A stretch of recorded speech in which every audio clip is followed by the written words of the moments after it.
Anak-anak, berjumpa lagi dengan Bu Lia di tema 1, subtema 3, pembelajaran 2. Tujuan pembelajaran kita hari ini 1. Dengan mengamati gambar, siswa mampu memahami kelainan tulang sebagai salah satu organ gerak manusia dengan peduli. 2. Dengan membaca, siswa mampu mengolah informasi dari bacaan dan menentukan ide pokok dari setiap paragraf dengan tanggung jawab. Ketiga, dengan menggambar, siswa dapat membuat komik dengan baik dan percaya diri. Pada pembelajaran kali ini, Lani berkunjung ke pabrik pembuatan gerabah bersama ayahnya. Lani melihat tangan-tangan dan kaki para pengrajin gerabah begitu cekatan dan terampil membentuk tanah liat menjadi gerabah-gerabah yang bernilai seni tinggi. Di sana banyak pengrajin yang sedang bekerja. Semua pengrajin memiliki pembagian tugas masing-masing. Ada yang membuat adonan dari tanah liat, ada yang sedang mencetak, ada yang menjemur dan membakar gerabah-gerabah yang baru setengah jadi. Ada juga yang sedang mewarnai gerabah-gerabah yang telah kering. Lani mencoba dan membentuk gerabah dari adonan tanah yang sudah disiapkan. Pada percobaan pertama, gagal. Namun Lani mencoba lagi dengan mengikuti semua petunjuk yang diberikan oleh seorang pengrajin. Percobaan kali ini, meskipun belum berhasil juga, tetapi sudah menunjukkan peningkatan. Kegagalan yang dialami Lani membuat gerabah disebabkan karena kaki dan tangan Lani kurang terampil. Pergelangan tangan dan jari jemari Lani masih terlalu kaku, dan kaki Lani kurang kuat dalam memutar alat. Nah, anak-anak, ternyata kemampuan dan keterampilan tulang dan otot sangat berpengaruh sekali dalam menghasilkan gerabah dengan bentuk yang bagus. Nah, kemudian di pabrik pembuatan gerabah, Lani juga melihat seorang pengrajin yang sudah tua. Perhatikan gambar pada buku kalian halaman 134. Nah, Lani berjumpa dengan seorang pengrajin tua. Tubuhnya menjadi bungkuk karena sejak muda waktunya dihabiskan untuk duduk membungkuk membentuk gerabah. Anak-anak, ternyata tulang kita bisa mengalami kelainan juga loh jika kita rajin bekerja, tetapi kita lupa istirahat. Nah, kelainan apa saja yang bisa terjadi pada tulang kita? Yuk kita amati gambar berikut. Adapun macam-macam kelainan pada organ gerak pasif atau tulang kita. Yang pertama adalah fraktura ataupun patah tulang.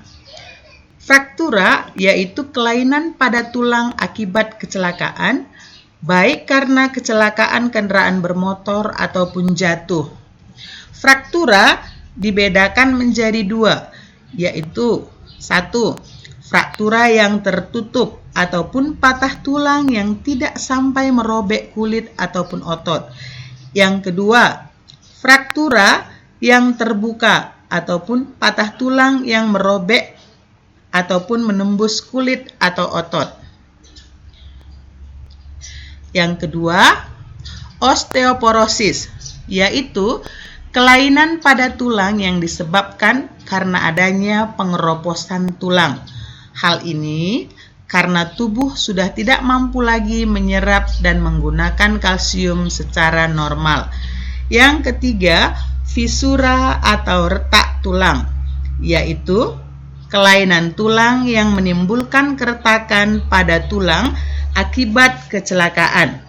Yang keempat, lordosis, yaitu kelainan tulang karena sikap duduk salah sehingga tulang belakang melengkung pada daerah lumbalis.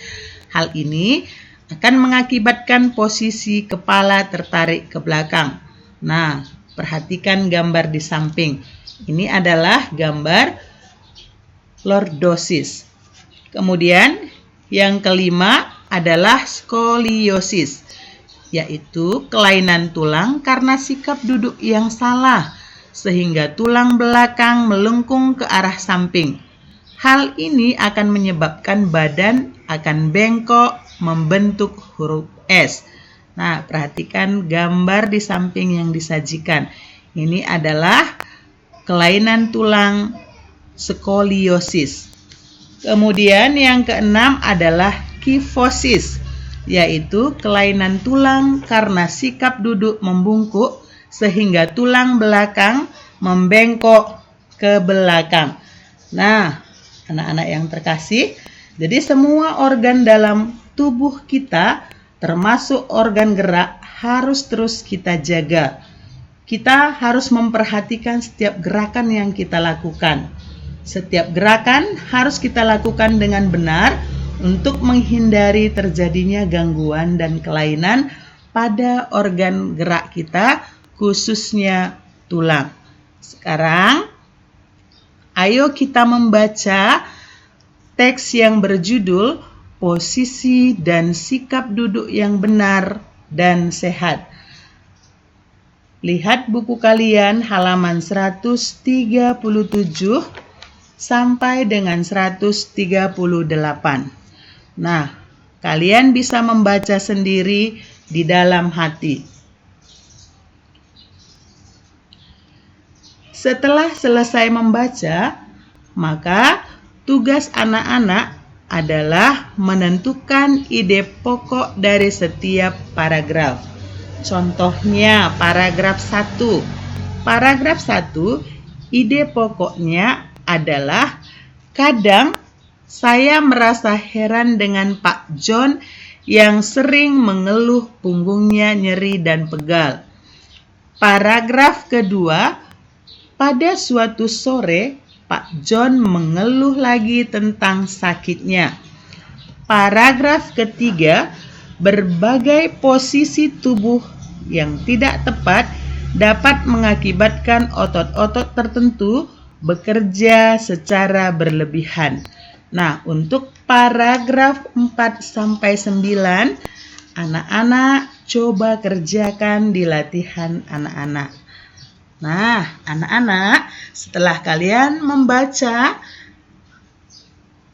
teks barusan, maka tentunya kalian sudah memahami isinya.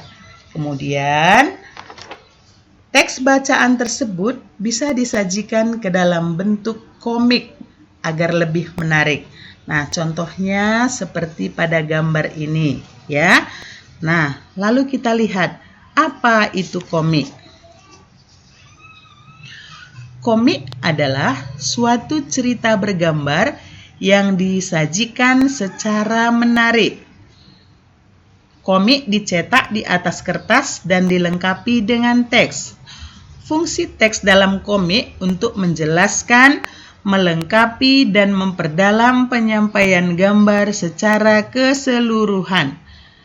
Teks atau kata-kata yang disajikan dalam gelembung-gelembung yang diserasikan dengan gambar.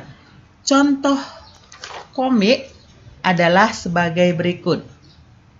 Nah, ini adalah contoh komik dengan tema sikap dan posisi duduk yang benar seperti pada gambar sebelumnya ya anak-anak. Nah, sekarang kalian perhatikan ya. Ini gambar pertama sekali, maka teksnya bisa kamu buat banyak sekali tugas hari ini. Jangan lupa ya gelembung-gelembungnya. Nah, gambar yang kedua. Nah, pegang pinggang. Aduh, pinggangku sakit banget. Gambar ketiga. Nah, gambar ketiga. Pak John yang duduk ya.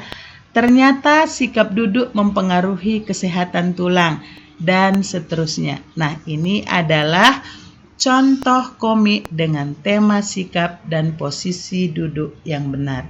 Nah, anak-anak, jadi hari ini kalian sudah belajar, maka semoga pembelajaran hari ini bermanfaat. Nanti tugas kalian hari ini bisa dilihat di GC kelas masing-masing. Terima kasih.